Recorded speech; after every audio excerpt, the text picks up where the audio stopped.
Hi, this is Tina Lorenz, and today I'm interviewing my friend and colleague, Pam Marshall. Pam is in Atlanta, Georgia area, correct? That's correct. And it's Southern Pam. So you'll sprinkle in a few y'alls for us and bless your hearts. And I learned bless your heart from you. So, and I know what it really means for these Southern belles. Don't blow the secret out.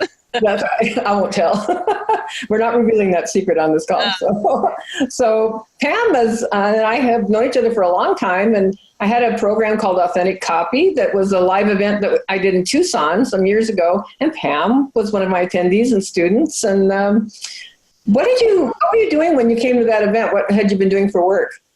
I was a teacher. I'd been teaching for about 15 years and found my way to you because I realized that eventually this was not what I wanted to do forever. Even though I loved it, I knew that I wanted to pursue something different. I enjoyed writing, and then I found you, and things took off. The rest is history.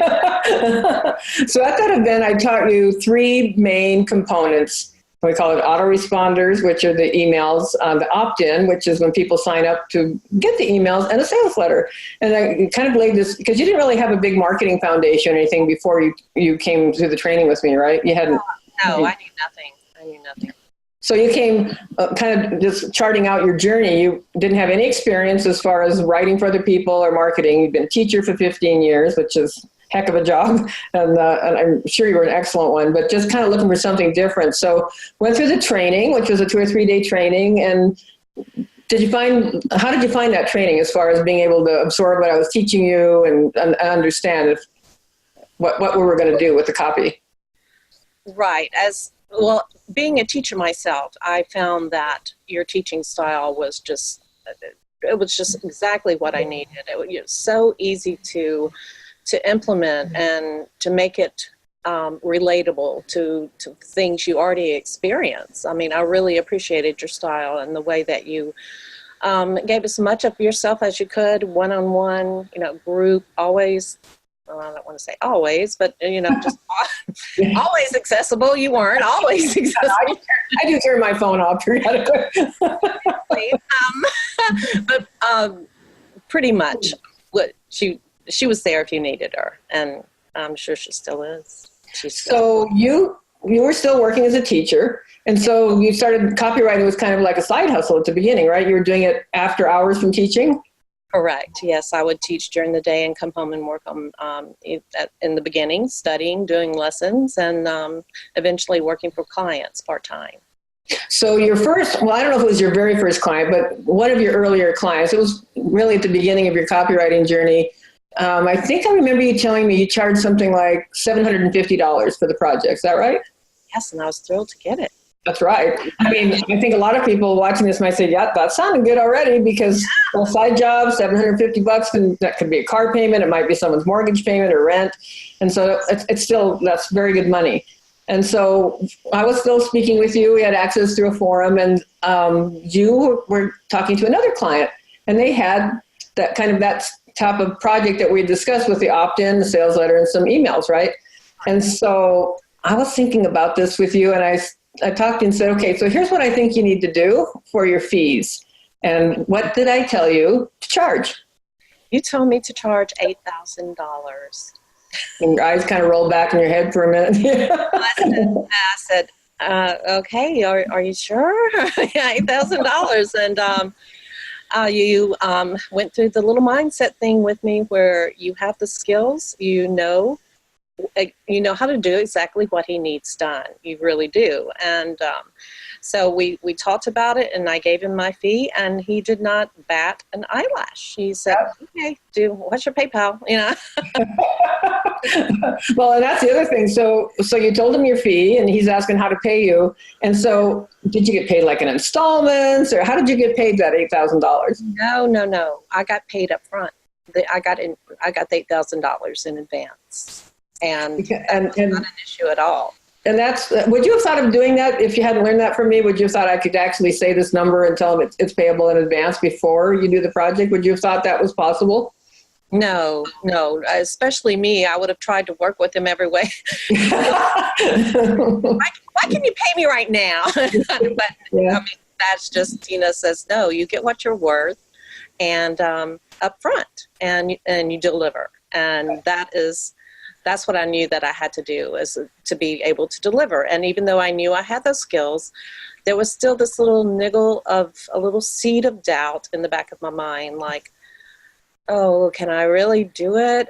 Do I really know? I mean, $8,000, that's a lot of money. I mean, what if I don't get it done the way I should? And all of those doubts that we all go through, doubting your value and your worth. But Tina taught me through that as well. Well, I think it's so normal to go through that, especially if you're just getting perhaps a regular paycheck or something way less as far as the fee. And speaking of that $8,000, was that like a 2 or 3 month long project, or how long did it take you to actually deliver the goods on that $8,000 project?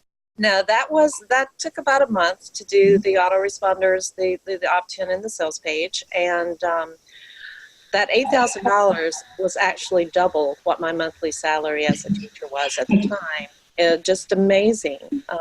Yeah, so we've got 15 years of college, all expenses of college, 15 years of teaching, and you were still making half of what you got on one project as a copywriter. That's correct. Kind of amazing. It's really kind of amazing. And the other thing is, the learning the copywriting, the marketing really had nothing to do with what your degree was in. I mean, you've already proven that you could set goals, meet them, and have a reward at the end, which was your degree, and then a job that you were great at, and I'm sure you loved, and the children loved you. But just came to a point of, okay, I think I am ready for something else. And so that was that part of the journey. And then with, honestly, the authentic copy training that you came to was 3 days long. It was 3 days. And from that training and participating in a forum with me, you were able to take that training, which was way less than a college degree as far as expense, by the way, and you were able to very shortly after get to the point of having an $8,000 project. So I would say would you think that was a pretty good return on your investment? Oh my goodness, absolutely the best return. And it is still helping me today. So it has paid for itself 100 times. Yeah, definitely. Yeah. Well, and also then, that nervousness about, can I deliver and all that. So what happened? Did you? And how was it with the client when you gave them the finished project? How did it go?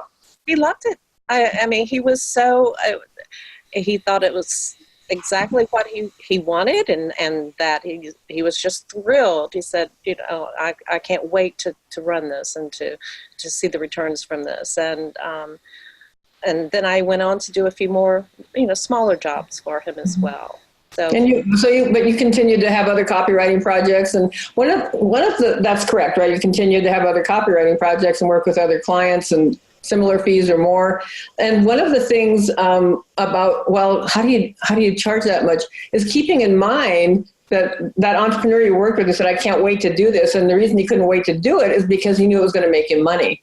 And so, we're giving. And one of the reasons we get paid in advance is because really what we have are the words and the strategy. That's the commodity. You can't go get them back or retract them or anything. And it's an abundance thinking also, that your expectation for yourself is that you will get financially rewarded for your skills. And basically you're teaching your clients to respect you and honor the way you do business. And you just don't run in. The initial thought might be, they're not going to do that. They won't do it, but they will. They will, especially if you're coming at it from a place of integrity, which of course you are, and just making that relationship with them, that connection. And that's also part of a marketing platform, of making the connection with who you serve and who their clients are. So one of the great things that can come out of copywriting is you're learning this and you're gaining the confidence in your ability, is that what kind of starts the percolation, you might say, of understanding what else you could do with that. And so sometimes you have other passions or interests. And I like people that are learning copywriting from me to understand that this can also help you achieve other levels of goals that you want to meet in your life, or passions that you want to follow. And as we are seeing with this background, something might have happened for you along those lines. And so tell us what happened with your journey from copywriting and marketing into what you're doing now. Well, it all started. It all started when my first granddaughter was born, and of course, I wanted to buy little clothes for her, and I saw the most adorable things online that were so unique that I couldn't find in a store. And I said, "Where are these coming from?" And I learned that there's a boutique world out there for little children. So I started creating and designing my own fashions for little girls. And the name of my business is Wee Bella Boutique. That's a good name. Thank you. Little beauties. And I make original designs. Most of them have a vintage look. I do a few modern things mixed with vintage every now and then. But yeah, so I knew I had this passion, but when my granddaughter was born, it just exploded, and I knew that I had the skills to start another business, and that's what I did. So, it's such a great journey for you because you grew the confidence, and then you had the marketing chops, really, and the copywriting ability, because what I teach is how copywriting and marketing is a foundation for everything that you might want to do online or entrepreneurial, any kind of business you want to start. If you have a blog, that you want to have that marketing core because, it's great to be able to enjoy what you're doing. We also want to make a really good living from it. And so you identify your prospects. What do you call your customers? You have a name for your clients. Oh, they're my mamas. That's right. And so how did you kind of get into like the vintage look, that there's a certain type of client that's going to want that, and so how did you start identifying who your people were, your perfect prospect, your ideal client? Well, in order to learn more about the business and to see what people were doing with it, obviously I had to get involved. And so I was just looking at these boutique stores that are online and seeing what the moms had to say about it. And that's where I started marketing research. Although I didn't think, okay, I've got to go do marketing research. I had a passion for this, and I knew the mamas had a passion for this as well. And so I got to know them. And that I made a sincere connection with them, and I learned what they liked, what they were looking for, how I could appeal to them, how I could develop my own USP to make them want to come to me rather than go to Macy's or whatever. And yeah, so let me just stop you right there, because for someone that is new to marketing, they might not know what a USP is. So tell us what a USP is, because it's just natural to you now. Okay. That's your unique selling proposition. So that is what makes you different or makes you stand out from the competition. Exactly. And so you actually kind of learn the language, like certain terminology they might use. And so how has that affected how you describe your garments and how you describe these beautiful dresses when you're marketing them and you're going to tell them what they're getting? What's the difference between what you might have done in the past before you knew marketing and what you do now? Exactly. Well, when you're describing a dress, you want a description that is as vivid as possible, so that that the mama can actually see their little girl wearing this dress and feel the emotions that she would feel when she sees her daughter looking, angelic and beautiful and all that.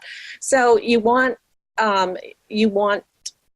to write a description that list not only features. In other words, you don't want to say it has 3 buttons that button up the back. Well, okay, big deal.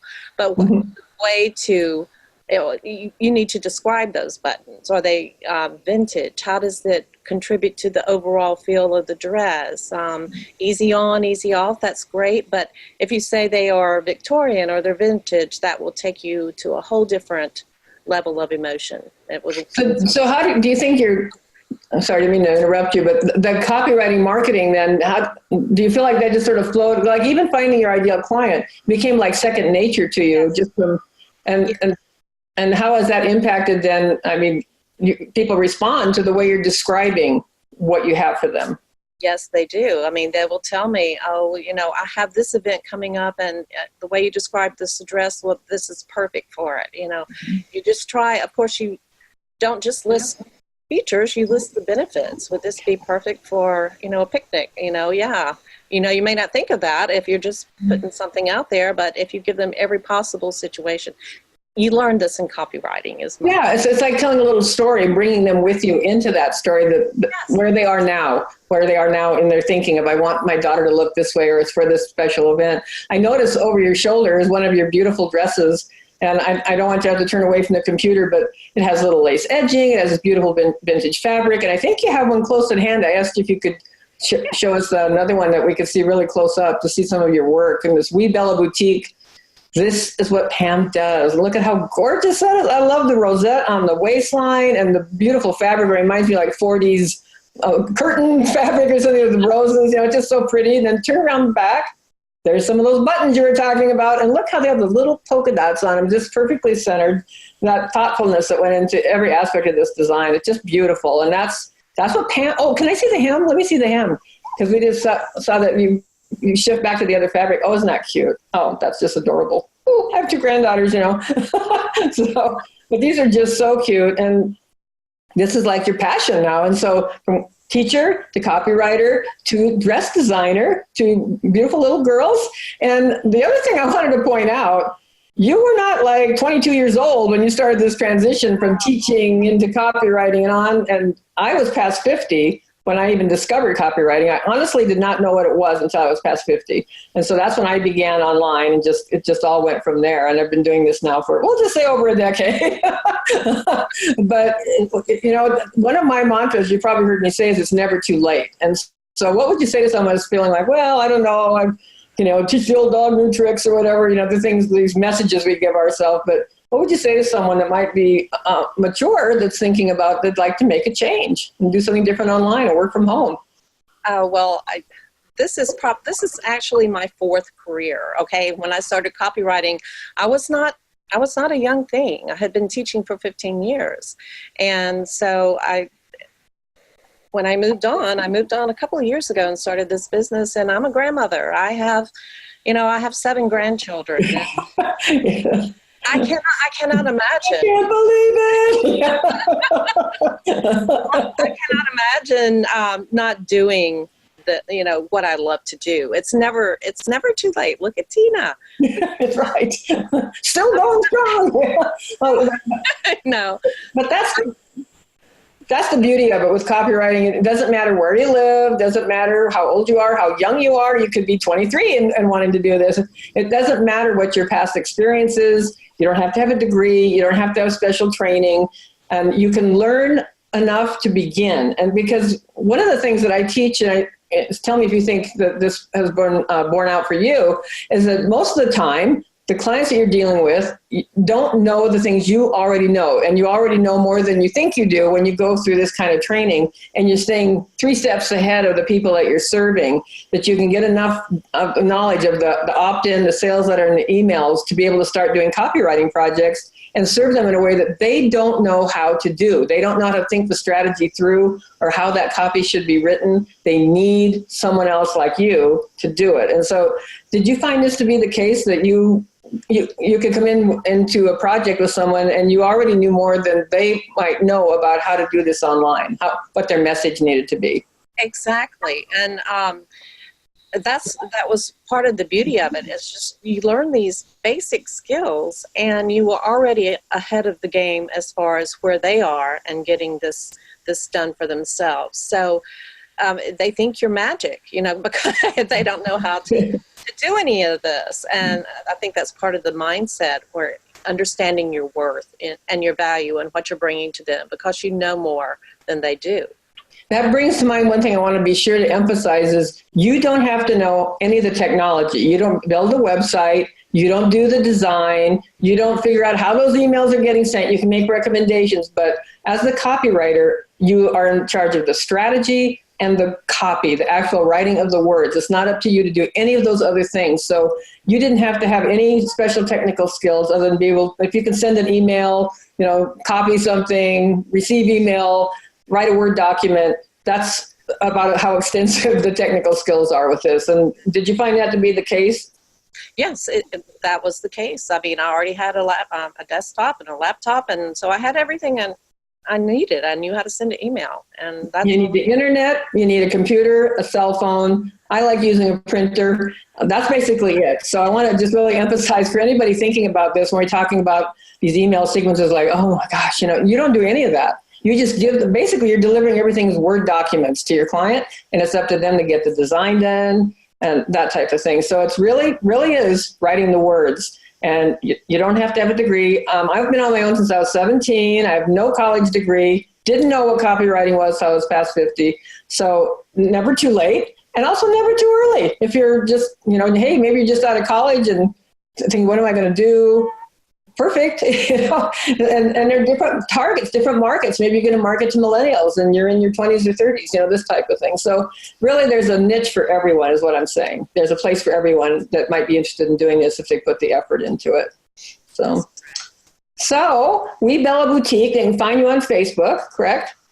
Yes. And I do have a new version, 2.0 of Authentic Copy. Like now, you don't have to come all the way to Tucson. You don't have to come in person. It's all digital. It's all online. So Pam is a former teacher and someone who's been through this process and has now got this beautiful business that's led you to this as well. What would you say to anyone thinking, maybe I want to try this working from home and I might want to give Authentic Copy a shot? What would you say to them?